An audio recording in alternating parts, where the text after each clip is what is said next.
Morning, everybody. Thank you for tuning in and joining us on Coffee and Something Stronger. My name is Cody Norrid. I'm the Interim Executive Director at Georgia Interfaith Power and Light. Coffee and Something Stronger is a coffee chat style interview and conversation show where we talk with academics, practitioners, and other leaders at the intersections of faith, environmental justice, and climate change. We also talk about the current social justice issues of our time.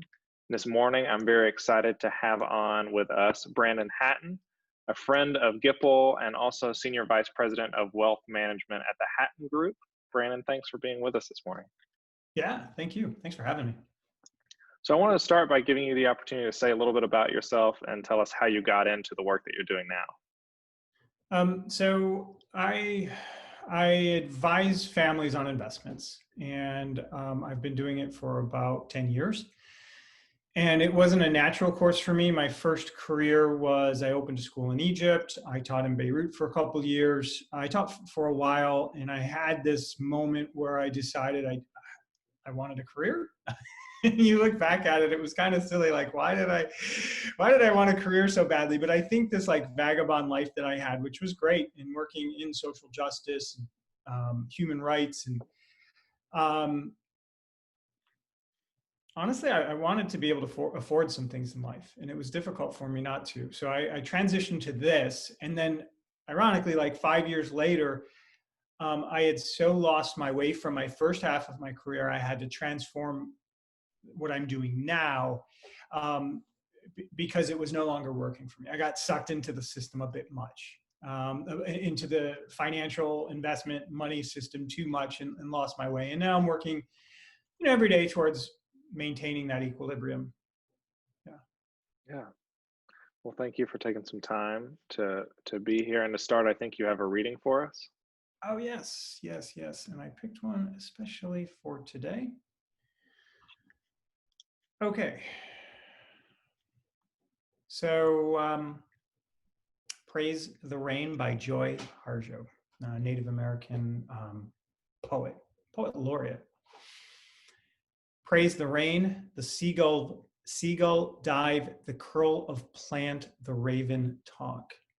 Praise the hurt, the house slack, the stand of trees, the dignity. Praise the dark, the moon cradle, the sky fall, the bear sleep.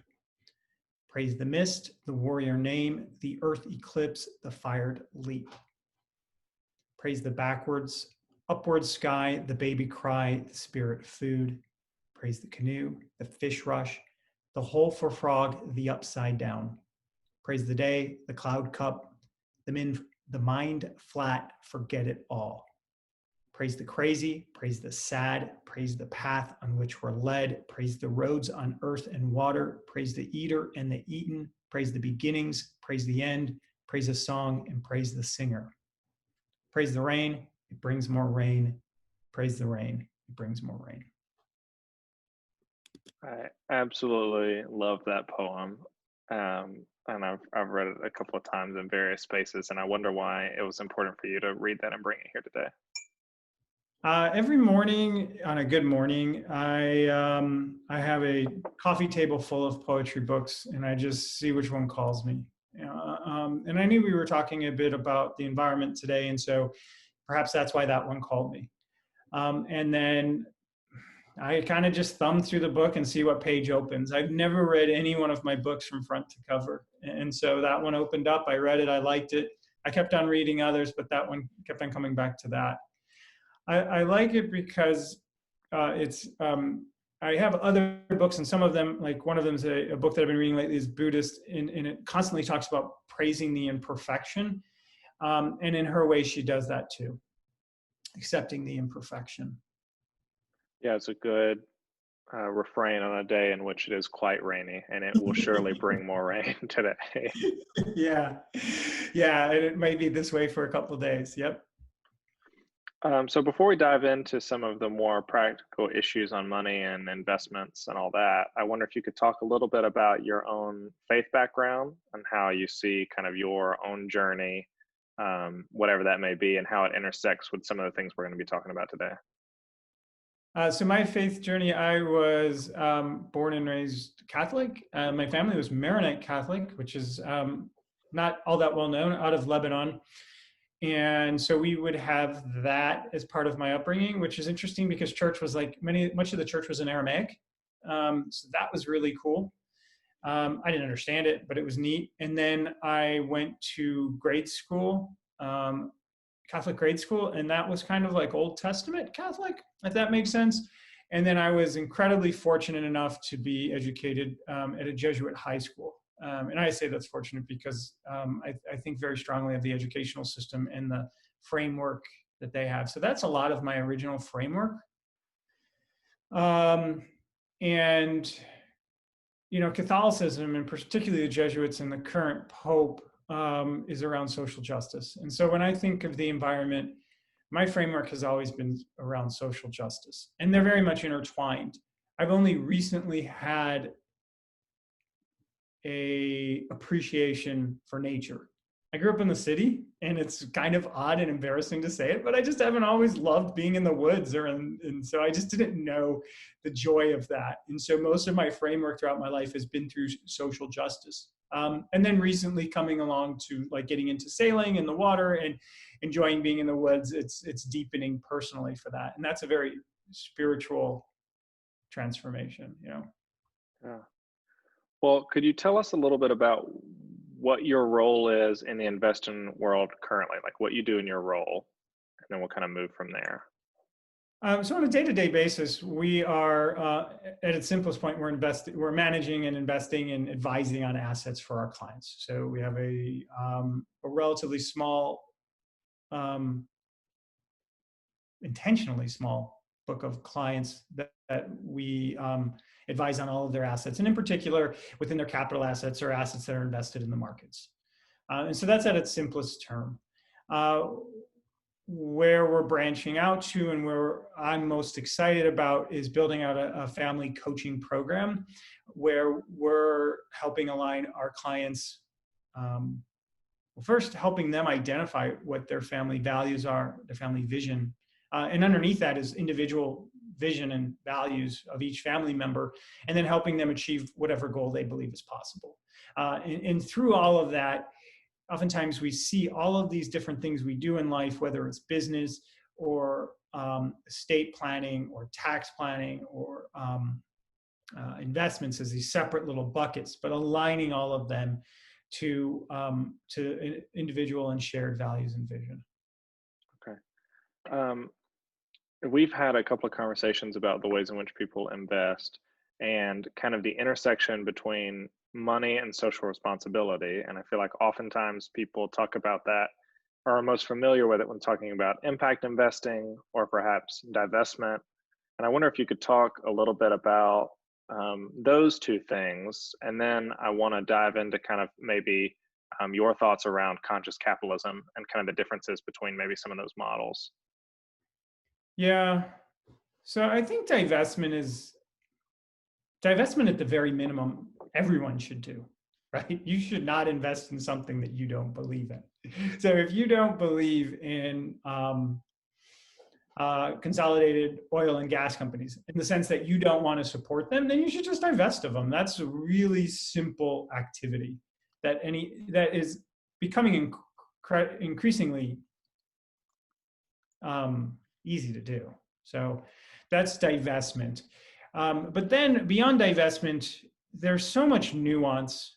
And so then there's this idea of having positive screens where we're going to invest in companies that address their environmental and social risks, which makes a lot of sense.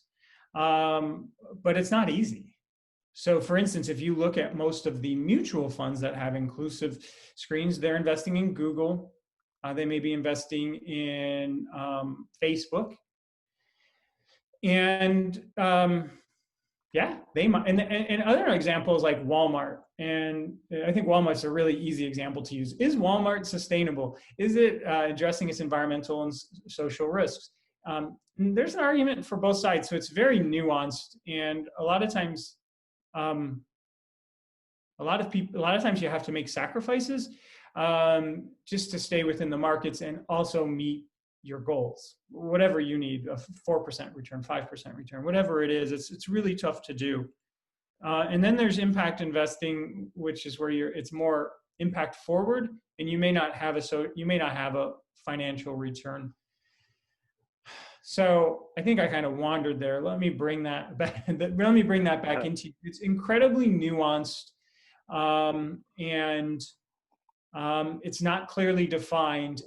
I think it's valid and appropriate to do, and we use those types of screens while investing. But I believe it's really just the first step at this time. So before we go further, I wanted to ask you kind of, why do you think people like something like divestment, maybe they don't divest as often, or what you're talking about kind of, it seems to me just in the world, there's kind of a division in the ways that people normally think about their morals in their day-to-day life and the way that they treat their investments.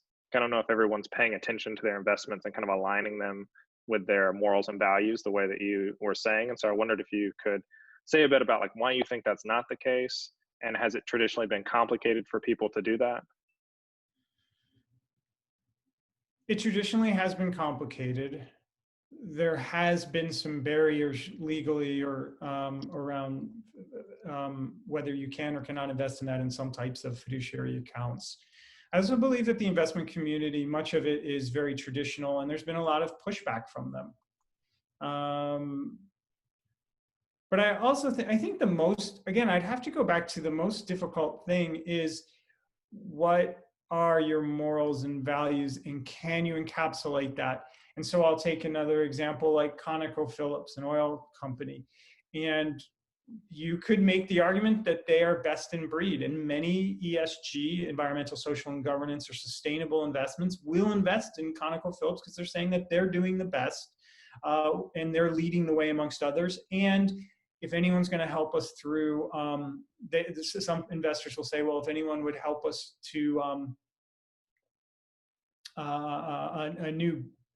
new technologies, they will make these investments and bring them about. And so I think it's really hard. It's really confusing, and most people don't dedicate as much time to really understand it. Even the basics of it. Like there's always more room for financial education. So I'm not sure people. I think some of it has to do with the really nuanced nature of it, and taking the time to learn it, and making it as a priority. Yeah. You said that kind of things like impact investing, divestment, et cetera, are kind of the first step. And so what comes after that? What are you kind of looking towards? I think that you absolutely have to recognize that there are some trade-offs, and that you should be divesting of companies that do what you believe to be harmful. And I think you should take the best steps to invest in companies that are taking the best actions. But above and beyond that is a lot more good can be done at the family level and at the individual level within, and having an understanding of what those values are and what your vision is for yourself and for your family, and making those types of practices. And I don't want that to sound preachy. I don't know. Does that sound preachy? I'll ask you, because you're allowed to sound preachy on this show. That's fine. Okay. Well, that's good. No, what I'm saying is that I don't doubt that people. I'm sure that a lot of people understand that there is an that. I guess what I'm understanding and what I talk about a lot is getting to a point where you believe you have enough. That's really what I'm saying. And if you can get to a point where you believe you have enough, and that that you don't have to always push so hard for your investments, and that you are willing to give up on potentially some upside from some industries that don't align with you, that internal transformation of getting to a point where you're not worried about money is a lot more valuable, in my mind. Yeah, I want to revisit some of those topics about abundance, but I wanted to give you the opportunity to kind of explain some of your thoughts around conscious capitalism and kind of riff on that and kind of set up that framework. So I support Conscious Capitalism, the local chapter. I am working with them on publishing a book. So some background on my connections with the organization. It is an organization that looks to transform the way that we look at business and to make business as a force for good. And I think that some of these environmental and social types of investments are very much this framework of looking at companies on how can these companies be a force for good? How can these companies not only represent the shareholder, but their stakeholders? The stakeholders are everybody they touch, right? So their consumers, their workers, the environment, all of these are stakeholders. And so looking at a more holistic view on long-term investments is what conscious capitalism is about, and that I believe in. In principle, I believe that's where we need to be going. And it's not just me; it's like the Business Roundtable put out a statement last year, about a year ago today, stating that shareholder theory is not doesn't have primacy; that it should be stakeholder theory. And that just always made sense. Always, anybody who owned a business believed that. It's just now that we've gone to these really large anonymous companies where you can question that. Can you explain the difference just for people watching between someone who is kind of valuing shareholders as opposed to valuing stakeholders? Can you flesh that out a little bit? Yeah, I'll use it with an example. If you believe in shareholder primacy, then you should, what they'll often do is pay back dividends or try to find as much profit that they can in the short term. And in the short term now is considered on a quarterly basis because that's when corporations report. So they may push out dividends, they might do share buybacks to increase the stock price because they're beholden to their investors. And stakeholder theory says that yes, shareholders are important, but they're only one factor, and that we don't need to just look from quarter to quarter, but we need to look long term. And so maybe using some of our profits to invest back in our workers would have as an example, would have a longer term profit, would serve the company better. And so it's very much aligned with the type of investing that we believe in. It's very pragmatic in nature, and there's a lot of trade-offs as well. Yeah.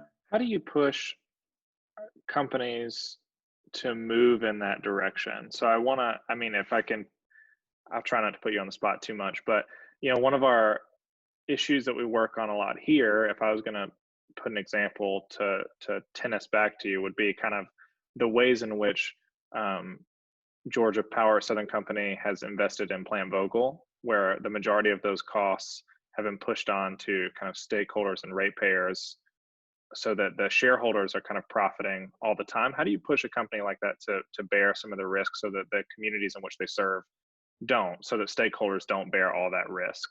I think that's related to some of what you're saying.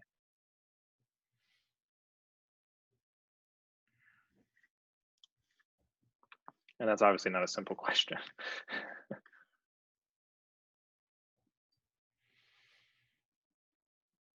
Well, I'll speak in general terms and not about Southern. Yeah, definitely. Georgia Power.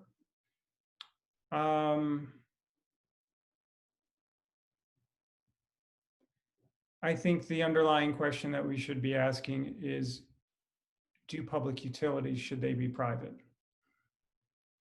Yeah. That might be the underlying question. Now, if we were talking about a non-public utility or something that is meant to serve all of us and investing in something. So one way that people push is through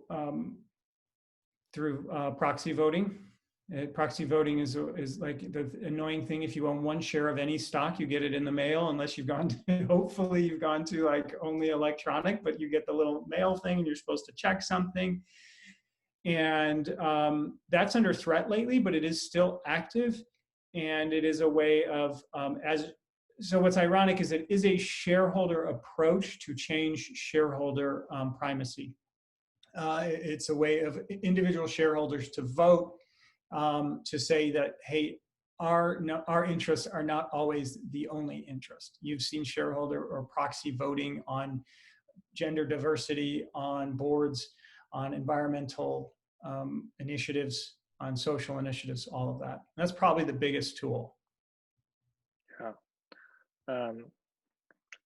When thinking about, I'm kind of interested now in this conversation about what are public goods that are held privately, perhaps, and what are mechanisms that you see to right some of that balance or transition, kind of get at that question of there seem to be public goods that are held private and how you crack that open in terms of kind of these justice initiatives and human rights issues. I don't. I can't speak to that. I'm getting you out of your water a bit. Yeah, it's above my pay grade. Not even above. Like when I say that, I mean I only have. I don't have a well-founded, thought-out opinion on that. So I'll transition us a little bit. So conversation about money and what it can work toward. We talked a little bit about this kind of when you and I were chatting before this, but about how money has the possibility to both move things towards good, I think you would say, like kind of use companies and stocks and money towards good, but that also has the possibility to thwart a lot of what we're, at least in the environmental community and other justice communities, working towards.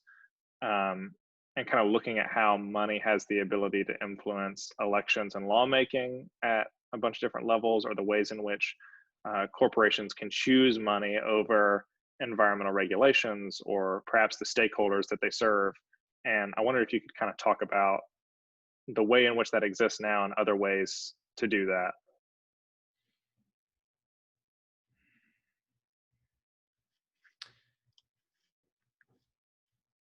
Yeah, I think it was about like, and I don't know why, I think maybe like 5 years ago, I used to hear a lot, money is a tool, and money's a tool to help you achieve the lifestyle you want, or money's freedom. I think that was a popular refrain. And I don't know if it was because where I was or where the general zeitgeist was in society, but I was at a major investment firm, so to tell you. But I remember that being a really common theme, um, I mean, I think that's. I think of it.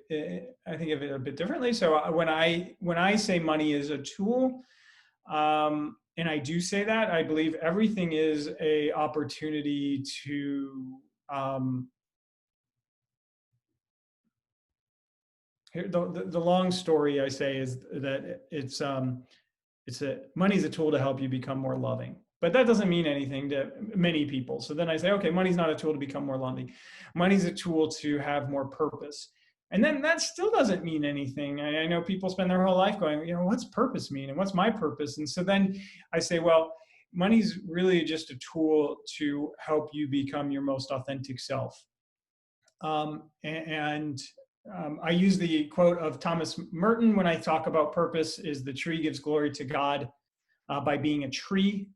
And so if my goal in life is to be, if my task in life is to be the Brandon before Brandon was even born, to live up to my fullest expression of who I am, then any money that I have initially would help support that.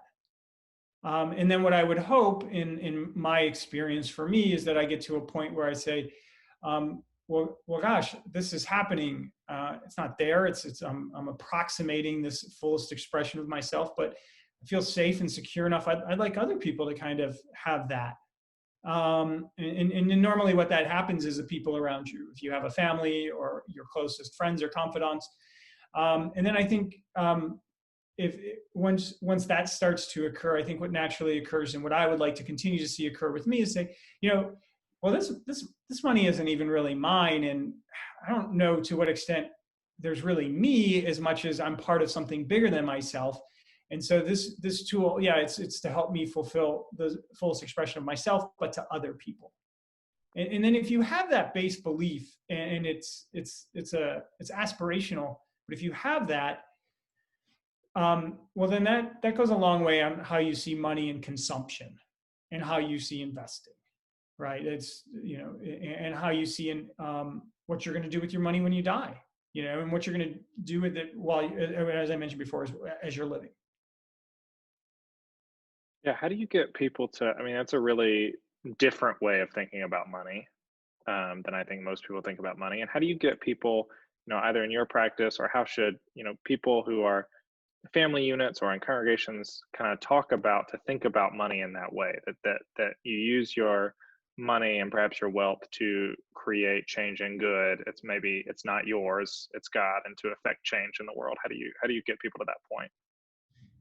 Yeah, so I think the big divide is what I would just differentiate between rich and like a conscious wealth.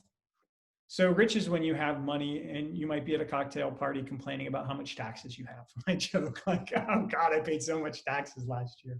Like there's not a real sense. It's just you have money, but you don't, you might not necessarily cross that barrier into a sense where you say, you know what, I have enough. And getting to that point where you have enough is a lot of different factors. One of them is just simple math. It's just ration, it's logic, it's doing a financial plan.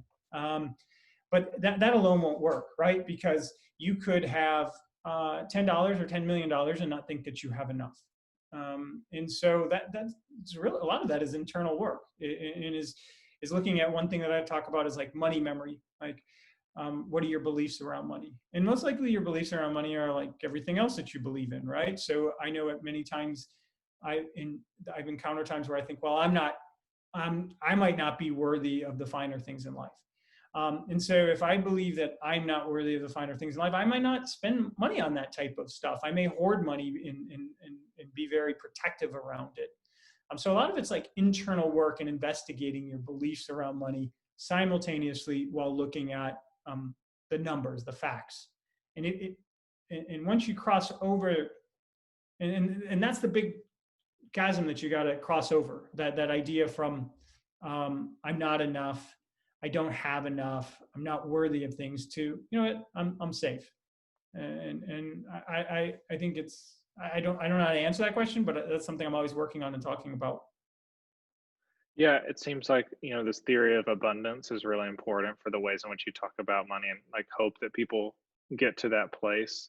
Um, and I'm wondering, I mean, maybe this is a different way of asking that question, but how can individuals, companies, congregations incorporate that idea of abundance into how they organize themselves and their lives and the way that they, invest their resources?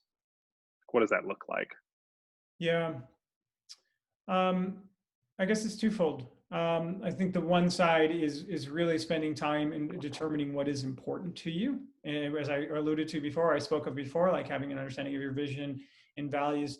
But the other side, I do believe that there is an actual way to manage your money, whether it's investing or just holding in cash, to support abundance. Abundance doesn't, maybe you're so, you have such a strong spiritual foundation that you don't need any money, which I think would be interesting and certainly has happened, or that you don't have to ever think about it. Maybe that's a case. But what I find for most people, and well, for me, is that I actually need some things in place. Some of the things that I need in place is, one, I need to know how much cash I'm going to have if I'm out of work for whatever reason, right? And knowing that if I'm a congregation, what's going to happen if my congregation is out of work, right? Or they can't contribute that. How do I have enough cash? Like that is, to me, and under what types of circumstances, and not any type. And then beyond that, when you are investing, it's really hard to, if you're just looking at a line that's going up and down, up and down. But if you actually know, so what we talk about a lot when investing within our group, and what I'm committed to, is that as an investor, at all times, if possible, you should know what you own, right? It's hard to have a sense of abundance that you're going to be able to make it through this life, because I live in Atlanta and I need money to survive. Like it's part of it, or at least I feel like I really need money to survive and pay my bills. And so if I just had a financial product, maybe a fund, or if I had, I never looked at it and I didn't know what I owned, or the product that I had leverage, or it owned 5,000 things in it, it's really hard to have that type of support. And so when working as a congregation with and looking at your investments and saying, I know what I own. And then the second thing that goes along with that, of course, is I know why I own it, right? Like I know why I own it, not just because it aligns with my convictions, but also I understand, or somebody really understands the business model behind it, and there's a good reason to hold it. And if the market is down 20% or 30% off the highs, like in March, you can say, yeah, the markets are really bad, but I own this company and I know why I own it. And then the third concept is really around math, is embracing math. And so knowing what you can count on, knowing what every month you will have from your investments under most circumstances, whether that's through individual fixed income, like a bond, or as we talked about, cash or CDs or something. But when you create this certainty around something that has been so mystified in so many ways, it will create a foundation or a base for you that if you choose abundance, I believe you're more likely to hold it longer. Yeah, there's this tension, I feel like, between kind of ideas of, well, let's invest and let's be kind of fiscally conservative and make sure that we're secure and resilient in the kind of funds or cash on hand or savings or whatever that is. And also sort of varying religious commitments to kind of give away and invest in communities and kind of give that abundance away. And I wonder if you could talk a little bit about your thoughts around, oftentimes I feel like sometimes people can get paralyzed or maybe overly scared, and that can result to hoarding a bit or just continuously gathering, as opposed to having a vision that might empower you to do both keeping what you need and what might make you resilient in this kind of atmosphere, while also being generous and investing where you should, especially as in this sort of mindset of how religious communities should act with financial resources. So that was a big light bulb moment for me, because I primarily work with families, and usually there's the head of the family, usually two people that are the head of the family, and they're going to die.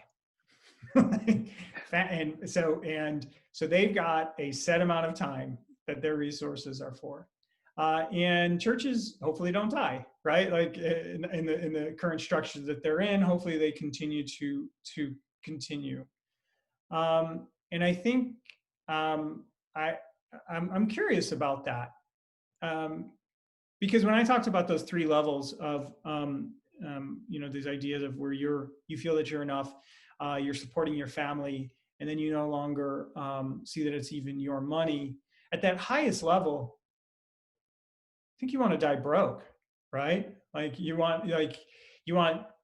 think that whatever it means that your family's taken care of, whatever that means. But I think at that highest level, you might not be setting up, I don't know, like that's a really interesting question. Do you set up a foundation to live in perpetuity, or do you just get it out in the world? And then the next person, and then you have trust and faith that the next person will come along and get it out in the world. Is it your responsibility to hold those assets and generate something that's self-sustaining? Or do you have enough faith, lowercase faith, that it'll just keep on coming? It's a really interesting question I never thought of at this level. What are your thoughts on that? Well, I don't know. Yeah, I mean, I feel like it's an interesting question, I think, especially when you look at endowments or, schools, liberal arts institutions or something like that, in one way, it's really nice to have a large endowment. And then the flip side of that is that you really dip into your endowment to make change. If you're a huge institution like that, you kind of keep your endowment, but even in times of strife or something like this pandemic, you might be more concerned about the loss in assets than using that big pool to kind of offset the hurt felt by, say, faculty, staff, and students or something like that. And so on one hand, I'm like, well, it is important to have enough financial resources to sustain yourself through strife, because from my perspective, the corporations and injustices that we push up against have enough financial resources to weather the storm. So if we don't have that, then it's very easy to just kind of get caught up in a spending game whereby we don't have the resources to sustain ourselves, and so we can't stay in the fight for some of those issues. And on the other hand, we have an obligation to get those resources out there into the community, to use it to offset pain and suffering and injustice now, rather than save it for later. So it is that kind of like balance. When do you get it out in the community, and do you have enough to weather? If you give it all away all the time, do you run the risk of running dry quickly, and then you can't continue to do the work that you're supposed to do? But then also, you don't want to get into a place where you're hoarding millions of dollars just in case something bad happens, as opposed to using it to, there is bad things happening now that you could offset with that money. Yeah. Yeah. I know that you talk, I mean, this is kind of getting into some of what you've already talked about, but kind of the idea of a spiritual transformation of the wealthy, and because a lot of the ideas that we've talked about today kind of rely on people to do the work, or communities to do the work, or families to do the work, to get to the point where they internally understand how their moral ways in which they might use their financial resources, and ways in which they might think that they have enough and embrace this abundance mentality. It kind of is a personal journey, or a family journey, or a community journey, it feels like, to really dive into how you understand those resources. And so I wonder if you could talk a little bit about that idea. Yeah, I think in the political environment that we're in now, everyone's trying to mandate what's right, what they consider to be right. And that's coming from both sides. And I find that mandates aren't very successful. It just creates more tension, more polarity, or division and to say that we're divided now is sadly almost a cliche. So and there will be people who will invest in the political process, and that's just not my place in society right now, is transforming the political process. But I think what I would like to be part of the discussion of, and what I am part of the discussion of, is the spiritual transformation of the powerful, oftentimes seen through wealth, as individuals with an abundance of financial assets. And I think that that there are ways to change society from bottom up, and then there's top down. And when I say top down, I don't mean mandates or like this political. I mean from the few powerful people, or the many less powerful people. Is the ways that are two ways that society can be changed. And what I'm interested in, and what I like to discuss or be part of, is how can it be top down, but not top down in the sense that mandated. How can we understand, or allow people to come to the conclusion for themselves that, as I mentioned before, they have enough, but that it's okay for all of us to slow down, right? If you look at why is everything towards more, like, and you keep on looking underneath the layers of it. I think one of the reasons is the capital system, and the need for more, and based on growth and interest, right? Like, interest is the one big thing when it all comes down, like the interest that needs to be paid on money, when people make money on money. That is where that's where it begins, in where we run up against. And there's no like political solution to that.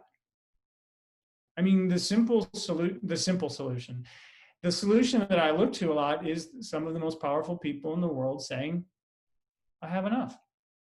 I don't need to make more money on money. I don't need, and it's the same as for me too. Like, I don't need another pair of tennis shoes, which is hard to say because I love buying tennis shoes, but I don't need to consume more. And if consumption is a representation of what I believe to be our sense of incompleteness, then really what we're looking at is transformation of all people, but on a political basis, or on a, I think, with some of the most powerful people. Do you have ideas on how that can happen?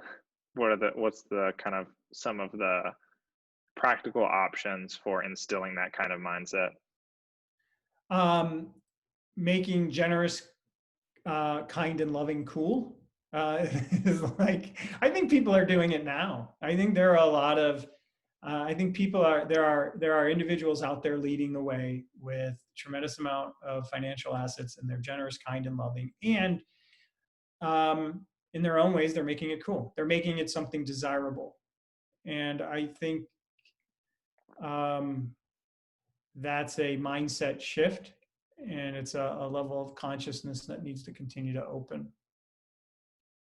So on the same topic, like the other side of the coin. So if it doesn't happen, right? If there are powerful or wealthy people who don't have that flip, what are the options to engage them then? And I guess what I'm asking is, are there various kind of national or industry level policies, financial or otherwise, that could help usher that along or help, move that? Or are there other options for people who may either take longer or never realize that sort of this idea of abundance and accept that kind of loving generosity as an aspect of what it means to live their life?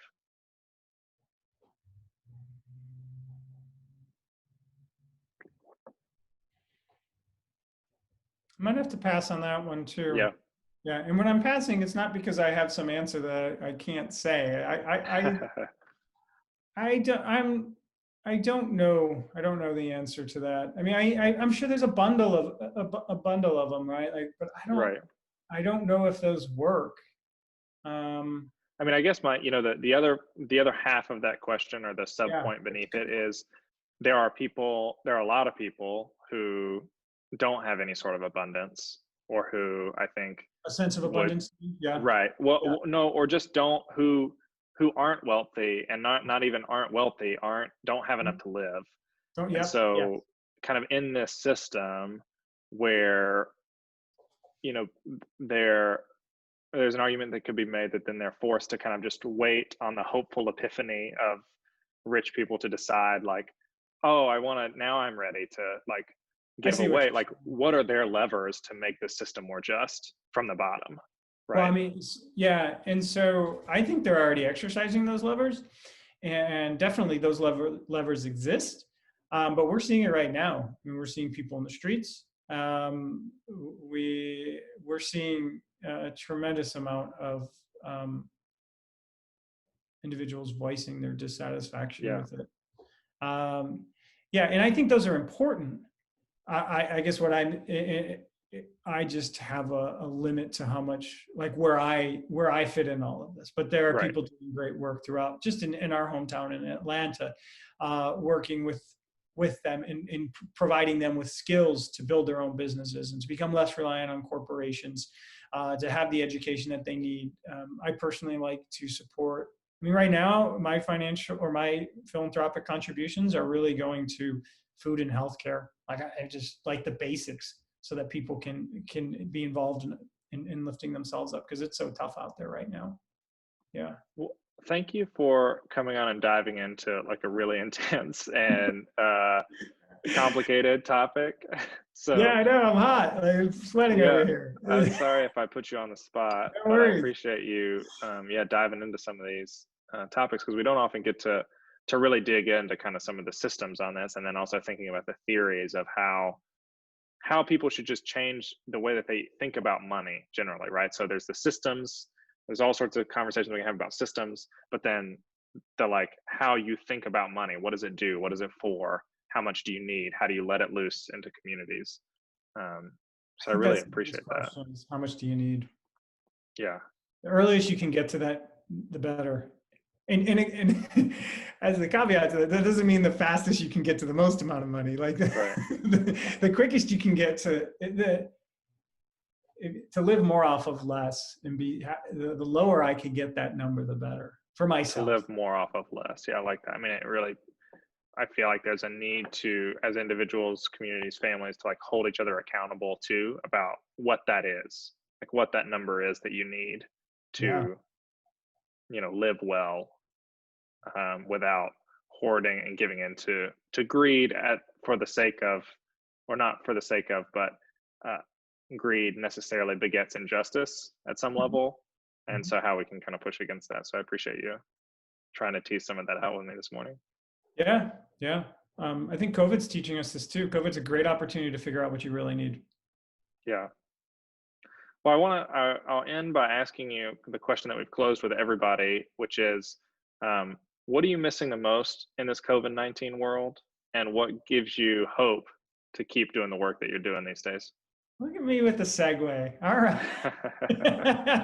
That was good. That was good. It wasn't even planned. Me either. I miss cafes. I miss going to a cafe with my laptop and working for 3 hours and leaving buzzing with caffeine. I absolutely miss that. And I don't need to talk to anybody in a cafe. I just wave to them or smile to the person next to me, and just being around those people, other people, I really miss that. And what gives me hope? What gives me hope? I think the increase of dinner parties and informal dinner parties. You bring over a plate, we'll bring over a plate, grab a bottle of wine, and we do this with our neighbors. We've lived here in this house for 3 years, them since COVID started. So the opportunity to create community without all the, I hate to say this because I love restaurants and my dad owned a restaurant, but all of the inefficiencies of eating out at a restaurant, you know. Well, thank you for offering that. I'm going to close us with a reading this morning. Thank you again, Brandon, for coming on. I really appreciate it. Yeah. I'm going to offer a reading. So this is a poem called Justice out of a book called Homely Joys, written by Henley Barnett and Jim Barnett. And this is a poem from Jim Barnett. It says, "We gasp, cast furrowed brows at fresh validations of our evil, then go our way. Redundant petitions reduce the sting, grind down our nerve endings into guilt-flattened mantras. Lame sympathy soothes our dysfunction. Move us, O God, from prayer to prophecy, from sympathy to subversion. Petition us to human intercession, bearing ourselves to powers and principalities. Press us beyond charity that alleviates symptoms to righteousness that corrects the causes. Grant that our straining shouts will echo in dark places and intensify the tremors that would raise structures of oppression." Thank you so much for coming on. Everybody, you can catch us same time, same place next week for the next episode of Coffee and Something Stronger.